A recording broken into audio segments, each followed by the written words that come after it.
This is Rafah. This is Rafah. This is Rafah. The Emmy Award goes to... It's Bisan from Gaza, and I'm still alive.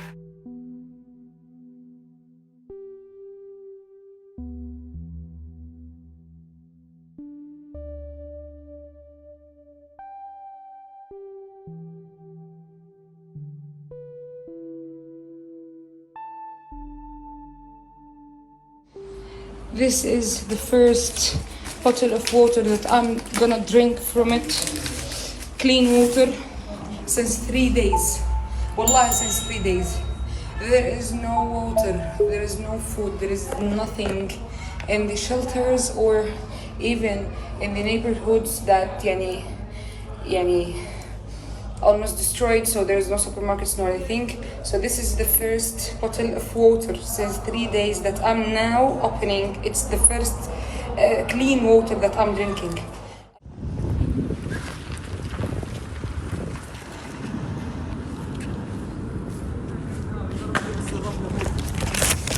It's just a normal walk to find some food, and in the Reman neighborhood, I'm sure you've heard about that night when the Reman neighborhood was destroyed, and I'm really shocked. This is not the city. I know this is not the city I was living in. Everything is destroyed. It's just a normal walk for 300 meters. We're just searching for food. 300 meters, and I'm recording all this destruction for you. This cannot be real. Cannot be real. Ya Rab.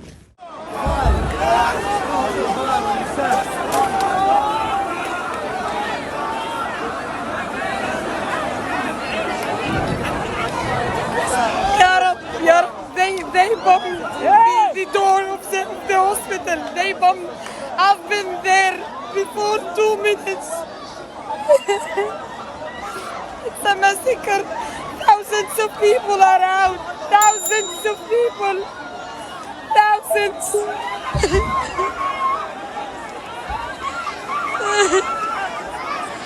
All of these people lost their homes. They are evacuating to Shifa. They are sitting outside because there is no places in Shifa. They bombed the place outside. They bombed the door. I've been there just before 2 minutes. It could be me.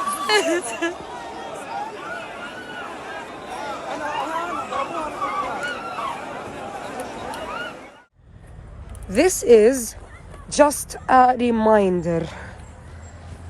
More than 70% of the residential buildings and homes in Gaza Strip, in the north of Gaza, are demolished, are destroyed, and people now don't have any place to go.